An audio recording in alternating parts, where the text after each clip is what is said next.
It strikes me this and related topics are all you read about, all you think about, and all you talk about. What about Rick Stengel's theory of this particular grab of this particular level of presidential power versus the kind of years of brainier coalition building as an approach? Well, look, the years of brainier coalition approach has produced a humanitarian disaster in Syria. He's correct. It's an incredibly complex situation. It's a witch's brew. Nothing happened tonight that changes that situation on the ground strategically.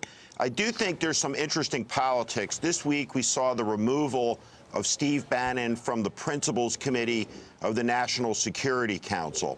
And Steve Bannon, as a member of that committee, as someone who serves in the White House, has been deeply hostile rhetorically to the post-World War II U.S.-led liberal global order, values-based, rules-based. And one of the unwritten rules of the road was that the use of chemical weapons was not acceptable.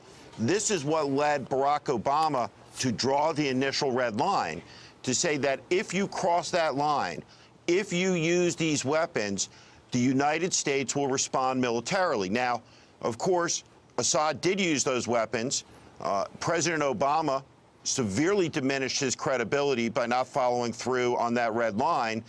And President Trump today, while having a clearly inconsistent policy on Syria, having no real strategy on Syria, I think reestablished the red line that if you use these weapons, there will be a military response by the United States. And when you look at that in the context of the fighting at the National Security Council, the disagreements in this administration between the nationalist wing, the internationalist wing, this is clearly a victory at a policy level for General McMaster, for General Mattis, and for people in the administration who believe in a U.S.-led liberal global order based on rules, based on values.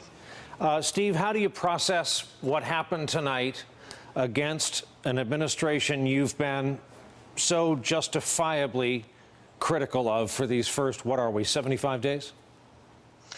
Well, again, this is another extension of the lack of credibility on the administration. It's erratic conduct. We had earlier in the week that the administration saying that it was no longer American policy to wish for a regime change against Assad. By the end of the week, we're launching 59 cruise missiles. The president's refugee policy stands in stark contrast to his comments talking about his deep sympathies for the Syrian people. The president has previously said that it would be inappropriate to attack Syria without a use of military force authorization by the Congress, which clearly he does not have and is something that will be highly debated over the days ahead. But clearly, this administration is all over the map.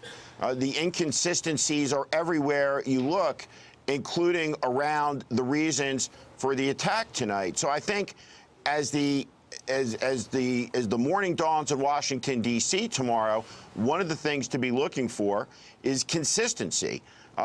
Is there going to be a strategy that someone from the White House is able to articulate with regard to American policy in this part of the world, and how does this attack fit into that strategic context?